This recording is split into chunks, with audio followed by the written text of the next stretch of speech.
এবার ইরানের পাশে থাকার ঘোষণা দিল ইরাক। ইরানের পক্ষে জোর গলায় কথা বলল চীন। ওদিকে যুদ্ধের মাঠ থেকে যত শীঘ্র কেটে পড়তে চাচ্ছেন ট্রাম্প।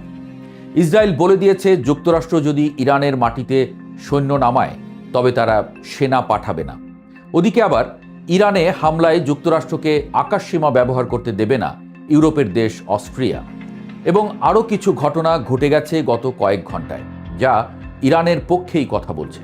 অর্থাৎ যুদ্ধের মাঠ থেকে একগাদা সুখবর শুনতে পাচ্ছে খামেনির দেশ। মধ্যপ্রাচ্যের ভূরাজনীতি এখন যে মোড় নিয়েছে তাতে এক কথায় বলা যায় রোলার কোস্টার রাইড। একদিকে পশ্চিমাদের দম্ভ আর অন্যদিকে তেহরানের আকাশচুম্বী আত্মবিশ্বাস। তবে যুদ্ধের ময়দান কেবল গোলাবারুদের নয়, এখানে মস্ত বড় ভূমিকা রাখে কূটনীতি আর মনস্তাত্ত্বিক লড়াই। ডোনাল্ড ট্রাম্প যখন জাতির উদ্দেশ্যে দেওয়া বড় ভাষণে নিজের সাফল্য প্রচার করছেন, তখন তেহরান থেকে সাফ জানিয়ে দেওয়া হয়েছে তারা কোনো যুদ্ধবিরতি বা সিজ ফায়ার চায় না।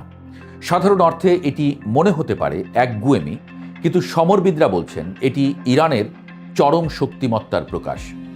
যে আমেরিকা কয়েক বছর আগেও ইরানকে তুড়ি মেরে উড়িয়ে দিতে চেয়েছিল, সেই আমেরিকার নাকের ডগায় বসে এমন ঘোষণা দেওয়া চারটিখানি কথা নয়। কিন্তু এই অনড় অবস্থানের পেছনে কি শুধুই বীরত্ব, নাকি এর আড়ালে লুকিয়ে আছে অন্য কোনো অন্ধকার গলি? কারণ যুদ্ধের ডামাডোলে এক পক্ষ যখন জয়ের গান গায়, অন্য পক্ষ তখন ভেতরে ভেতরে শান দেয় তাদের সবচেয়ে ধারালো অস্ত্রটি। প্রশ্ন উঠছে, করছেটা কি ইরান তলে তলে? এই মুহূর্তে ইরানের সবচেয়ে বড় লাকি চার্ম হয়ে উঠেছে চীন। ট্রাম্প যখন ইরানের উপরে একের পর এক খড়গহস্ত হওয়ার হুমকি দিচ্ছেন, তখন বেইজিং খুব কৌশলে দ্রুত যুদ্ধবিরতির ডাক দিয়ে তেহরানের পাশে দাঁড়িয়েছে। চীনের এই অবস্থানকে অনেকে কেবল শান্তির বার্তা হিসেবে দেখলেও এর গভীরে রয়েছে আমেরিকার একাধিপত্য চূর্ণ করার সুদূর প্রসারী লক্ষ্য। বেইজিং জানে ইরান যদি এই যুদ্ধে টিকে যায়, তবে মধ্যপ্রাচ্যে আমেরিকার প্রভাব চিরতরে ম্লান হয়ে যাবে, আর সেটাই চীনের জন্য হবে পরম পাওয়া।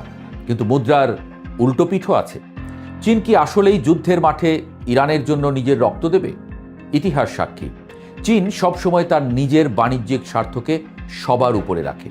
তাই চীনের এই জোর গলায় কথা বলা ইরানের জন্য যতটা না রক্ষা কবচ, তার চেয়ে বেশি হলো আমেরিকার গতিরোধ করার একটা কৌশল মাত্র। ইরান যদি ভেবে বসে চীন তাদের হয়ে সরাসরি লড়াইয়ে নামবে, তবে সেই ভুল ভাঙতে হয়তো খুব একটা সময় লাগবে না তাদের। তবে চীনকে এভাবে প্রকাশ্যে পাওয়া কম কথা নয় ইরানের জন্য। সবচেয়ে নাটকীয় মোড় এসেছে ইসরায়েলের দিক থেকে। গত কয়েক দশক ধরে যে ইসরায়েল ইরানকে পৃথিবীর মানচিত্র থেকে মুছে দেওয়ার শপথ করে আসছিল, তারাই এখন আমেরিকার প্রস্তাবিত স্থলযুদ্ধে যোগ দিতে সরাসরি অস্বীকৃতি জানিয়েছে। তেল আবিব স্পষ্ট ভাষায় পেন্টাগনকে জানিয়ে দিয়েছে, আমেরিকা যদি ইরানের মাটিতে বুট খুলে সৈন্য নামাতে চায়, তবে সেই মরণ ফাঁদে ইসরায়েলি সেনারা অংশ নেবে না।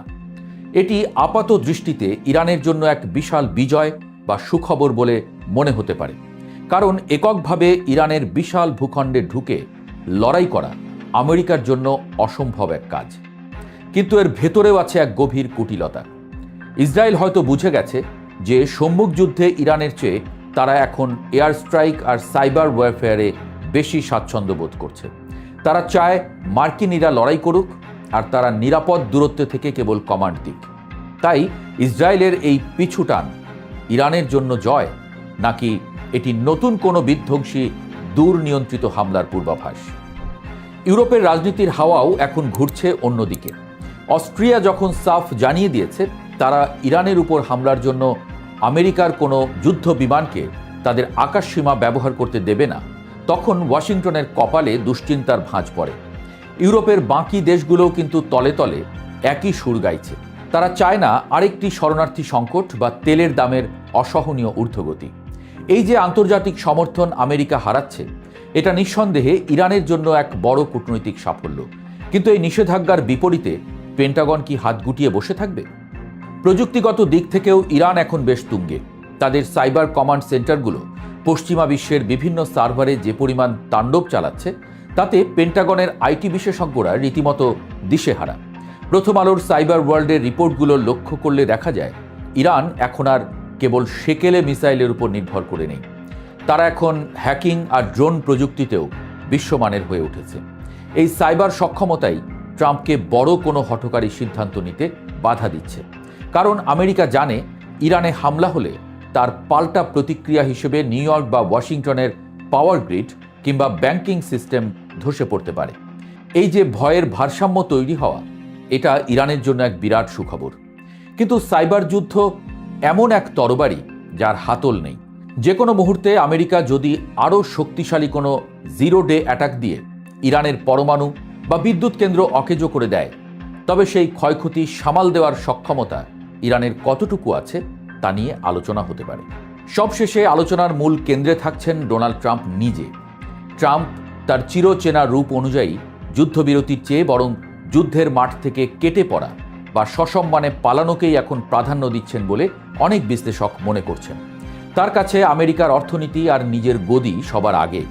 মধ্যপ্রাচ্যের এই চোরাবালিতে বছরের পর বছর সৈন্য আটকে রাখা তার নির্বাচনী ইশতেহারের পরিপন্থী। তাই তিনি চাইছেন দ্রুত কিছু একটা করে মাঠ ছাড়তে। এই সুযোগটাই নিতে চাইছে ইরান। তারা জানে ট্রাম্প এখন নড়বড়ে অবস্থায় আছেন, তাই তারা চাপের মাত্রা আরও বাড়িয়ে দিচ্ছে। কিন্তু মনে রাখতে হবে, ডোনাল্ড ট্রাম্প একজন অনিশ্চিত মানুষ। যে মানুষটি পালানোর পথ খুঁজছেন, সেই মানুষটি যদি কোণঠাসা হয়ে শেষ কামড় দেন, তবে সেই কামড়ের বিষে পুরো ইরান নীল হয়ে যেতে পারে। ইরান যে সুখবরগুলো পাচ্ছে সেগুলো আসলে এক একটা পাজল। এই পাজলগুলো মেলাতে পারলে তারা জিতবে, আর সামান্য ভুল চালে সব সুখবর শোকের খবরে পরিণত হতে পারে। বাস্তবতা হলো, গত কয়েক ঘন্টায় আন্তর্জাতিক অঙ্গনে যে হাওয়া বইছে তা নিঃসন্দেহে তেহরানের পাল তুলছে। চীন থেকে অস্ট্রেলিয়া, ইসরায়েল থেকে আমেরিকা, সব জায়গাতেই ইরানের জন্য কোনো না কোনো স্বস্তির খবর আছে। কিন্তু রাজনীতির এই ময়দান বড় পিচ্ছিল। আজ যে মিত্র, কাল সে চরম শত্রু। ইরান যে এখন ইসরায়েল আমেরিকাকে আত্মসমর্পণের হুমকি দিচ্ছে, এটা যেমন তাদের সাহসের পরিচয়, তেমনি এর পরিণতি হতে পারে ভয়াবহ এক সর্বাত্মক যুদ্ধ। ইরানের আকাশে কি আসলেই সুখবরের পূর্ণিমা এসেছে, নাকি এটি ঝড়ের আগে আকাশ পরিষ্কার হওয়ার এক বিভ্রান্তিকর চিত্র?